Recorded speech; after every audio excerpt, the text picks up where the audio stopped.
Dear students, आज मैं second same civil एवं मैकेनिकल इंजीनियरिंग के छात्रों के लिए अप्लाइड मैकेनिक्स के चैप्टर 5 सेंटर ऑफ ग्रेविटी में सॉलिड बॉडीज का सेंटर ऑफ ग्रेविटी कैसे निकालते हैं ये आपको बताएंगे।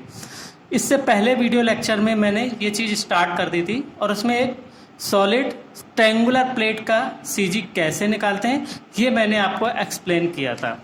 तो देखो, सॉलिड बॉडी के केस में क्या होता है कि हम बॉडी का वॉल्यूम निकालते हैं। क्यों वॉल्यूम निकालते हैं? क्योंकि सॉलिड बॉडी के केस में सेंटर ऑफ ग्रेविटी क्या होती है कि वो बिंदु होता है जिसमें कि उसका मास या वेट जो है वो कंसंट्रेट माना जाता है। तो हमें अब इसको छोटे छोटे भागों में बांटना है। जैसे हम एरिया मूवमेंट मेथड से निकालते थे, तो एरिया निकालते थे जो कि ज्योमेट्रिकल शेप के, जो ज्योमेट्रिकल बॉडीज थी, ज्योमेट्रिकल शेप जो होते थे, जैसे सर्कुलर, रेक्टेंगुलर और जो ट्रायंगुलर है ना, तो ये सब उनके एरिया में डिवाइड करते थे। यहाँ पर क्या करते हैं कि छोटे छोटे छोटे छोटे मास में डिवाइड करते हैं, और मास बराबर क्या होता है कि वॉल्यूम इनटू डेंसिटी। तो पूरे पदार्थ का घनत्व तो एक ही होता है। तो जब हम मोमेंट निकालते हैं तो घनत्व चूंकि दोनों तरफ आता है इसलिए वो कट जाता है इक्वेशन से, और घनत्व का नहीं आता, सिर्फ क्या आता है मेनली बेसिकली वॉल्यूम बचता है। ठीक है, तो बेसिकली हमें हर चीज़ का वॉल्यूम निकालना होता है। तो अब देखो, जैसे सर्कुलर कोन है,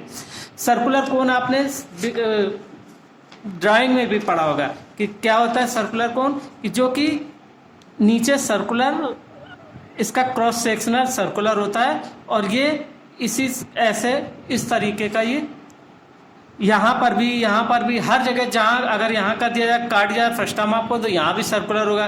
क्रॉस सेक्शन सर्कुलर होता है, धीरे धीरे घटता जाता है। ठीक है, नीचे सबसे ज़्यादा होगा एरिया, फिर धीरे धीरे कम होता जाता है।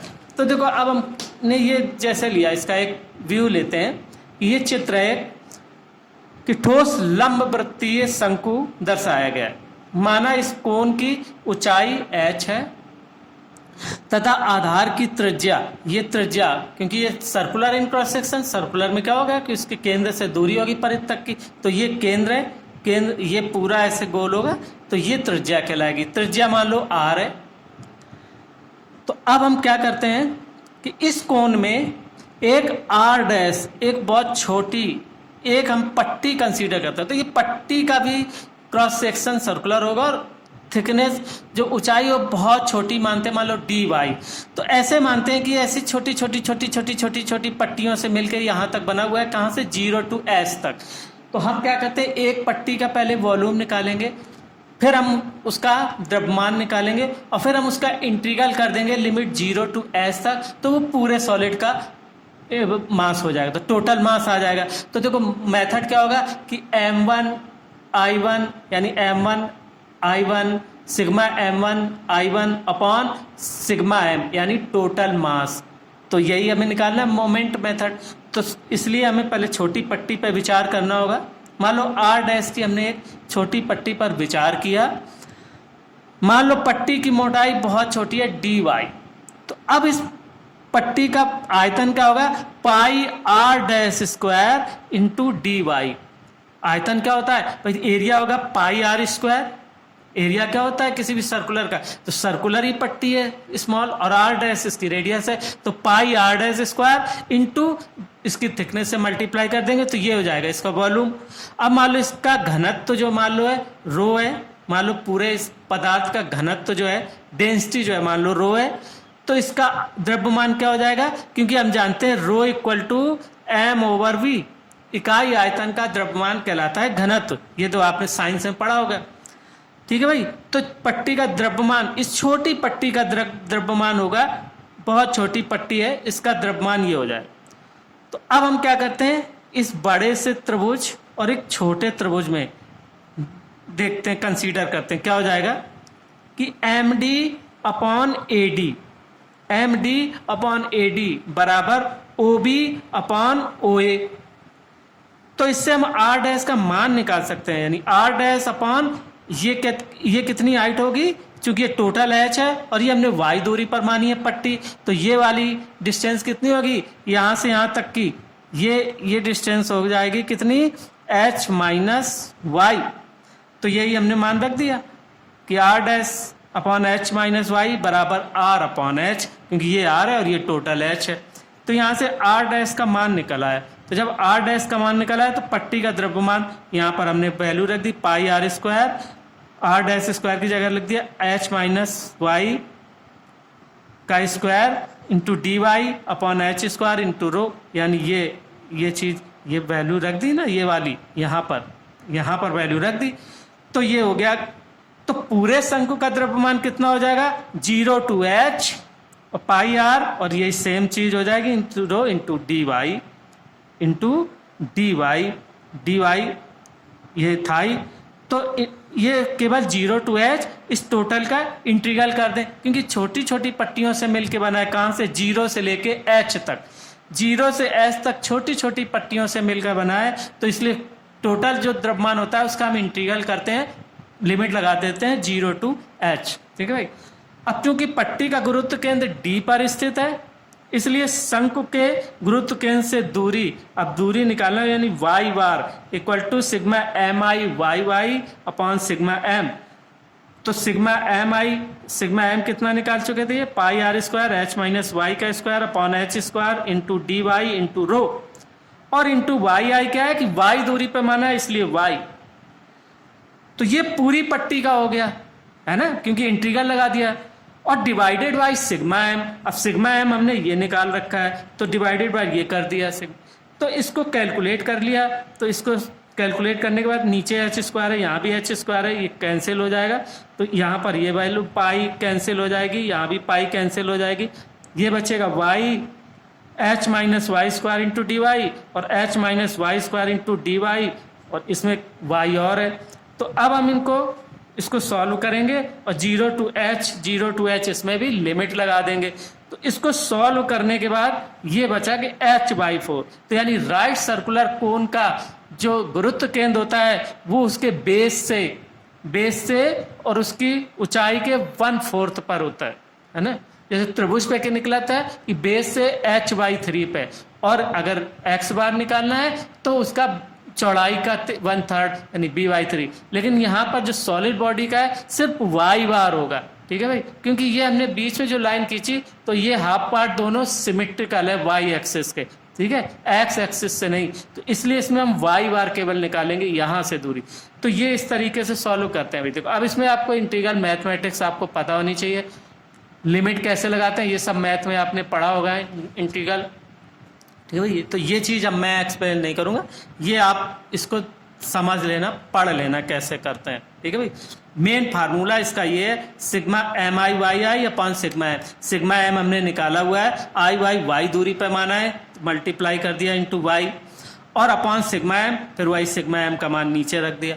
अब दोनों पक्षों का ऊपर नीचे का इंटीग्रल कर लिया और 0 टू एच लिमिट इसमें भी लगाई, 0 टू एच लिमिट इसमें भी लगाई, और इसको लगा के जब वैल्यू रखोगे आप तो इस वैल्यू निकल के आती है h/4।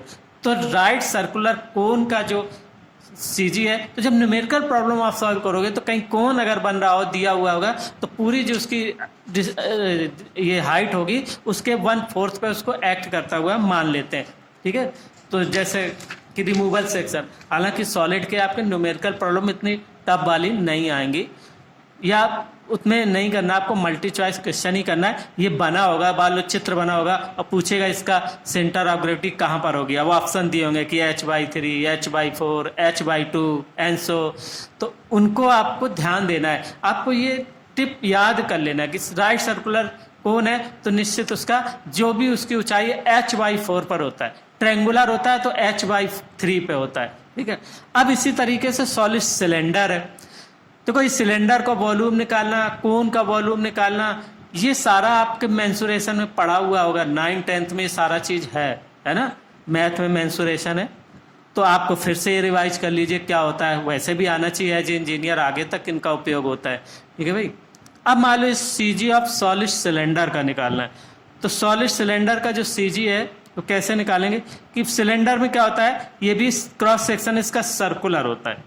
तो अगर इसका R रेडियस है तो इसका जो क्रॉस सेक्शनल एरिया होगा πr² होगा। ठीक है भाई।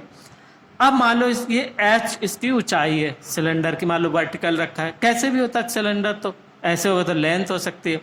तो इसका वॉल्यूम क्या होगा, pi R square into H. ठीक है भाई। तो अब मान लो ऐसे उसी तरीके से जैसे अपने कोन में किया था उसी तरीके से हम इसमें भी माने कि मान लो एक ठोस बेलन दिखाया गया, ये सॉलिड सिलेंडर है, मान लो बेलन की त्रिज्या आर है। ठीक है भाई। और तथा ऊंचाई एच है। अब बेलन के व्यास से एक्स एच गुजरता है जबकि वाई एच बेलन के अक्ष पर है। ये वाई एच जो है इसके बेलन की एक्सिस पे है और ये एक्स एक्सिस तो यहीं से होकर गुजरती है, तो हमें इसका नहीं निकालना, वाई एक्स का ही सिमेट्रिकल है तो हमें वाई बार ही निकालना होगा। ठीक है। तो अब क्या करना है कि मान लो उसी तरीके से कि एक छोटी पट्टी मानी आर डैश, आर डैश यहाँ तो पूरे में कहीं भी क्रॉस सेक्शन करोगे रेडियस आर ही होगा। कोन में क्या होता है, घटता जाता है रेडियस ऊपर की ओर। तो सिलेंडर में तो सब जगह रेडियस ये भी आर होगी, ये भी आर होगी, ये भी आर होगी, आर ही होगी। तो मान लो हमने एक बहुत छोटी पट्टी पर विचार किया, डी वाई थिकनेस की, तो पट्टी का आयतन होगा pi R square into D Y, मोटाई डी वाई मानी। तो बेलन का आयतन हो गया 0 to h, पूरे बेलन का आयतन 0 to h pi R square into D Y, पूरे का आयतन ये हो जाएगा। अब हम घनत्व नहीं ले रहे क्योंकि घनत्व अल्टीमेटली बाद में कैंसिल हो जाता है, तो हम मास नहीं ले रहे, वो वॉल्यूम से भी चल सकता है, वॉल्यूम ले लेते हैं क्योंकि वॉल्यूम ही बचता है। क्योंकि ऊपर भी अगर हम मास लिखेंगे तो रो आएगा, नीचे भी रो आएगा तो कट जाएगा घनत्व। तो क्या करें कि पट्टी का केंद्र सी पर है, इसलिए बेलन का गुरुत्व केंद्र वाई बराबर V I Y I upon sigma V. अब सिग्मा वी हमने निकाल लिया हुआ, ये टोटल यानी बेलन का जो आयतन है ये दैट इज सिग्मा वी। तो अब क्या होगा कि y बार बराबर 0 to h pi R square D Y into Y upon क्या हो जाएगा 0 to h pi R square into D Y, क्योंकि वाई आई मतलब जो कि हमने दूरी कितनी दूरी पर गुरुत्व केंद्र निकालने की कोशिश करें, तो पट्टी का वाई दूरी पर है तो इसलिए वाई। अब हमने सिग्मा लगा दिया तो जो इंटीग्रल कर दिया 0 to h तो वो पूरे का हो गया, जो पट्टी का है उसका अगर इंटीग्रल कर दें 0 to h तो वो पूरे सिलेंडर का हो जाता है। तो पूरे सिलेंडर का volume into Y upon sigma M सिर्फ यही है 0 to h pi R square into D Y. अब इसमें भी ऊपर नीचे दोनों सॉल्व कर लीजिए, सॉल्व करोगे तो ये निकल के आएगा h/2 पे। तो ये अब याद रखना है कि राइट सिलेंडर अगर है तो उसका जो गुरुत्व केंद्र होता है तो उसकी जो ऊंचाई होती है h उसके आधे पे होता है, यानी h/2 पे। देखो त्रिभुज पे h/3 पे, राइट सर्कुलर कोन पे h/4 पे, सिलेंडर है अगर तो h हाइट है तो h/2 पे। अब इसी तरीके से नेक्स्ट एक और आता है आपके कोर्स में है केवल ट्रायंगुलर प्लेट, राइट सिलेंड्रिकल कोन, राइट सिलेंडर और हेमी स्पेयर यानी अर्धगोला और स्पेयर गोला। बस सॉलिड का ये निकालना आना चाहिए और इनका टिप पे याद होना चाहिए कि कितनी दूरी पर होता है। तो देखो अर्धगोला है, अब ये अर्धगोला हमने दिखाया हुआ है, इसकी मान लो रेडियस है आर, ये आर होगी, कहीं भी परिध पे इसको लगाओगे आर होगा। इसमें भी वही करें हम, टी वाई थिकनेस की हमने एक पट्टी कंसीडर की। अब पट्टी की त्रिज्या BC, अब ये BC निकालनी पड़ेगी क्योंकि अर्धगोला है तो यहाँ पर तो त्रिज्या मैक्सिमम होगी, ये त्रिज्या भी होती है, लेकिन ये त्रिज्या उतनी नहीं होगी, कम होगी, जैसे ऊपर जाते जाओगे कम होती जाएगी। तो ये मान के चलते हैं यहाँ से लेके यहाँ तक ये छोटी छोटी पट्टियों के रूप में बना है। तो ये BC बराबर हम कैसे निकालेंगे, देखो ये रेडियस आर ही होता है और ये तो आर स्क्वायर। अब ये हमने y दूरी पर पट्टी मानी है तो ये y है और ये r है, तो BC बराबर √r square minus Y square, क्योंकि ये राइट एंगल ट्रायंगल हो गया तो हमें ये BC पता चल गई, मतलब r। तो पट्टी का क्षेत्रफल क्या हो जाएगा पाई BC स्क्वायर यानी pi r square minus Y square, क्योंकि √r square minus Y square का स्क्वायर करोगे तो ये बचेगा। तो पट्टी का आयतन क्या हो गया इंटू डी वाई थिकनेस है, यानी pi R square minus Y square into D Y. समझ में आ गई भाई। तो ये पट्टी हमने मानी कितनी, यहाँ से वाई दूरी पे, केंद्र से वाई दूरी पे, तो देखो ये दूरी वाई हो गई। और अगर चाहे अर्धगोला हो चाहे गोला, अगर केंद्र से परिध पे कहीं भी लाइन खींचते हो तो this is called the radius of. तो ये रेडियस आर, ये रेडियस आर, ये एक ही है। तो ये आर पता है और ये वाई पता है, तो हमने ये इसकी पट्टी की रेडियस निकाल ली, कितनी हो गई, बी सी बराबर under root R square minus Y square. तो अब इसका आयतन क्या होगा, पट्टी का क्षेत्रफल pi into B C square, pi R square होता है। तो ये under root R square minus Y square का स्क्वायर करोगे तो R square minus Y square, आयतन हो गया इंटू डी वाई थिकनेस को। तो इसी तरीके से पूरे अर्धगोले का जो आयतन होगा 0 से वहां तक, ये कितना हो जाएगा, दिस इज द इंटीग्रल कर दो फ्रॉम 0 टू आर। अब देखो 0 टू आर इंटीग्रल होगा, क्योंकि कहां से हो रहा है, ये यहां से यहां तक की दूरी भी आर कहलाएगी, ये दूरी भी आर कहलाएगी, ये दूरी भी आर कहलाएगी। यानी चाहे हेमिस्फीयर हो चाहे स्फीयर हो, केंद्र से कहीं भी परिधि पर लाइन खींचो वो दूरी रेडियस होती है। तो अब हमें लिमिट यहाँ 0 टू आर लेना है। तो अर्धगोले का द्रव्यमान कितना हो जाएगा, 0 to R pi R square minus Y square into D Y into rho, घनत्व से गुणा हो जाएगा, क्योंकि हम बता ही चुके हैं कि भाई एम बराबर होता है, क्योंकि रो बराबर होता है एम अपॉन वी, तो एम बराबर हो गया रो इंटू वी यानी आयतन। तो अब चूंकि पट्टी का गुरुत्व केंद्र सी पर स्थित है, इसलिए अर्धगोले का वाई बार बराबर sigma M I Y I upon sigma M is this one, पूरा द्रव्यमान ये है। और वाई कितना है, वाई आई, वाई दूरी पे माना है, तो 0 to R pi R square minus Y square into D Y into rho into Y upon 0 to R pi R square minus Y square into D Y into rho. ठीक है भाई, रो दोनों तरफ से कैंसिल हो गया डेंसिटी। अब आप इसका इंटीग्रल करो, इसका इंटीग्रल करो और लिमिट लगा दो 0 टू आर 0 टू आर, तो ये कैलकुलेशन होकर ये आ गया। ये ध्यान रखना है कि किसी अर्धगोले का गुरुत्व केंद्र उसके केंद्र से जो परिधि वाला जो कटी परिधि का केंद्र है वहां से 3r/8 पर होता है, यानी अर्धगोले का जो 3r/8। तो अब ये याद कर लेना आपको। अब देखो मल्टी चॉइस में यही आएगा कि एक अर्धगोला बना होगा, उसकी कुछ रेडियस दी होगी, मान लो r न दे के h दे दी, रेडियस h है। अब कहेगा उसका इसका गुरुत्व केंद्र से होगा, अब ऑप्शन दिए होंगे 3r/8, 4π/r, इतने अपॉन ये। तो आपको एग्जैक्ट याद रखना है कि 3r/8 है, r अगर उसने h दे दी त्रिज्या तो 3h/8 हो गया। ठीक है भाई, तो इस तरीके से सिर्फ याद करने के लिए आपको है, बहुत टफ न्यूमेरिकल प्रॉब्लम तो इस पर मैं करवाऊंगा भी नहीं, सिर्फ आपको ये समझना है कि how to find the centre of gravity of a semi sphere, right circular cone, cylinder and triangular plate. ठीक है भाई, इतने का। और जो सीजी आपको ज्योमेट्रिकल शेप है वो आपकी rectangular, triangular, trapezoidal, circular, in section का भी आप निकालना। और जो आपको वैल्यू कैलकुलेशन करना है इंजीनियरिंग स्ट्रक्चर, जो हम न्यूमेरिकल करवाएंगे, सिर्फ आपको इंजीनियरिंग स्ट्रक्चर जो भी सेक्शन होते हैं इंजीनियरिंग, जैसे T section, I section, channel section and L section, इनका गुरुत्व केंद्र निकालना आना चाहिए, क्योंकि ये आपको आगे यूज होना है। सॉलिड का पता होना चाहिए कि कहाँ पर एक्ट करता हो, क्योंकि सॉलिड के लिए गुरुत्व केंद्र होता है और जो ज्योमेट्रिकल शेप होती हैं उनके लिए सेंट्रॉइड होता है। ठीक है भाई, जो भी ज्यामिति आकृति होती हैं उनके लिए सेंट्रॉइड निकालते हैं, और जो सॉलिड बॉडी होती हैं उनका गुरुत्व केंद्र। तो गुरुत्व केंद्र क्या होता है, वो केंद्र जहां पर कि द्रव्यमान या भार एक्ट करता हुआ माना जाता है। तो यहाँ हम द्रव्यमान इसीलिए आयतन निकालते हैं, क्योंकि आयतन और घनत्व से द्रव्यमान निकलता है, इसलिए आयतन निकाला जाता है। ज्योमेट्रिकल शेप में एरिया मोमेंट मेथड होता है, यानी एरिया छोटे छोटे एरिया में बांटते हैं, इसको छोटे छोटे द्रव्यमानों में बांटते हैं, यानी छोटे छोटे वॉल्यूम में डिवाइड करते हैं। अब हम मान लो centre of gravity of solid sphere, यानी एक ठोस गोला सॉलिड स्फीयर का मान लो निकालना है सेंटर ऑफ ग्रेविटी। तो देखो ये एक स्फीयर है, जैसे हेमी स्फीयर था, ये स्फीयर में भी ये त्रिज्या होगी, ये त्रिज्या होगी, यहाँ से यहाँ तक की दूरी त्रिज्या, यहाँ से यहाँ तक की दूरी त्रिज्या, यहाँ से यहाँ तक की त्रिज्या, यहाँ से यहाँ तक की त्रिज्या, यानी केंद्र से कहीं भी परिधि पर लाइन खींचोगे वो त्रिज्या कहलाएगी। तो अब मान लो इस चित्र में एक गोला दिखाया गया, गोले की त्रिज्या मान लो स्मॉल r।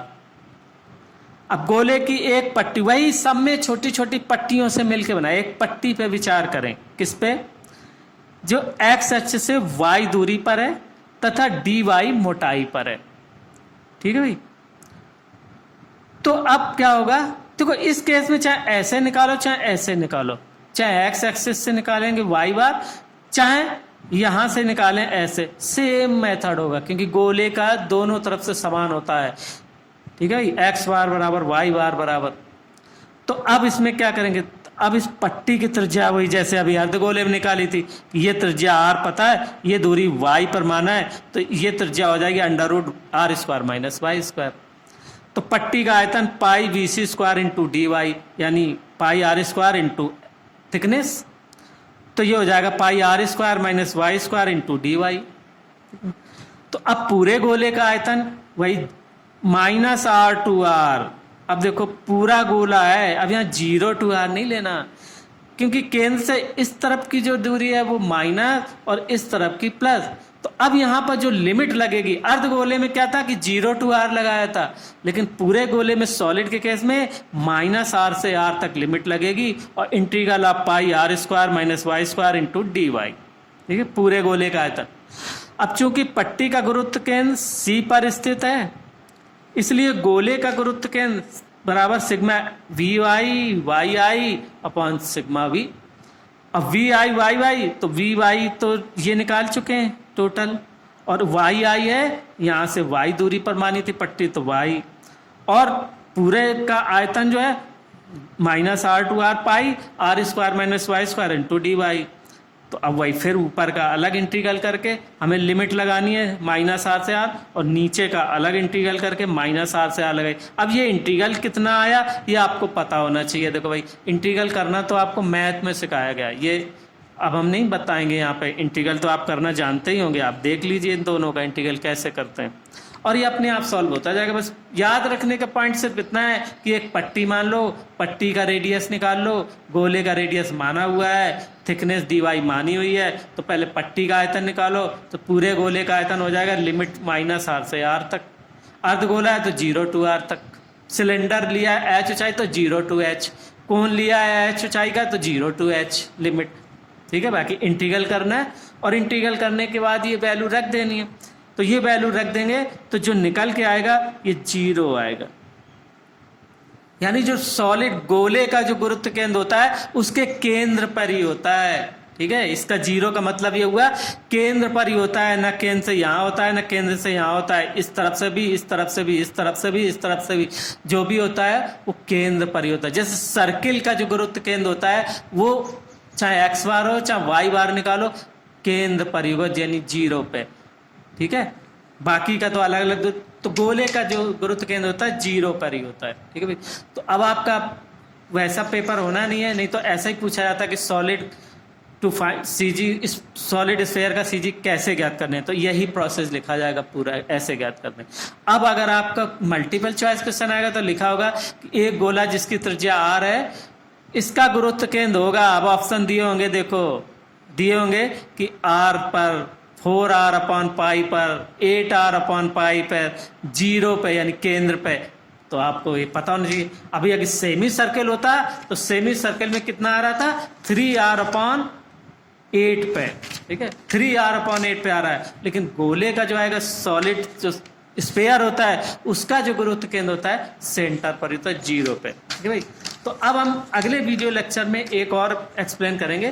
तो आपको L section, I section, T section और चैनल सेक्शन, और एक हो सकता है Z सेक्शन भी, इतने सेक्शन पर आधारित 4-5 न्यूमेरिकल प्रॉब्लम कराएंगे, और वो हर लड़के को अच्छे से वीडियो देख के सीखना है, क्योंकि उसके बिना आगे काम नहीं चलेगा। जब भी आगे वाले सेमेस्टर में आप पढ़ाई शुरू करेंगे, चाहे वो स्ट्रक्चर मैकेनिक्स हो चाहे मैकेनिक्स ऑफ सॉलिड हो, इन सेक्शंस का CG तो निकालना ही आपको पड़ेगा, तभी आप उसका मोमेंट ऑफ इनर्शिया निकाल पाएंगे, तभी उसकी आगे की जो भी सेक्शन मॉडुलस वगैरह पूछा है वो निकाल पाएंगे, तभी आप और जो दूसरे फार्मूले उनमें वैल्यू रख पाएंगे। तो इसलिए अब जो मैं वीडियो लेक्चर नेक्स्ट बनाऊंगा उसको हर लड़के को ठीक से समझना, पढ़ना बहुत ज़रूरी है। मैं एक एक स्टेप क्लियर करता चलूँगा कि कैसे क्या निकालते हैं। ठीक है, मैंने वो क्वेश्चन बना लिए हैं और सॉल्व भी करके रख लिए हैं, वो मैं आपको अगले वीडियो लेक्चर में समझाऊँगा। Okay, thank you.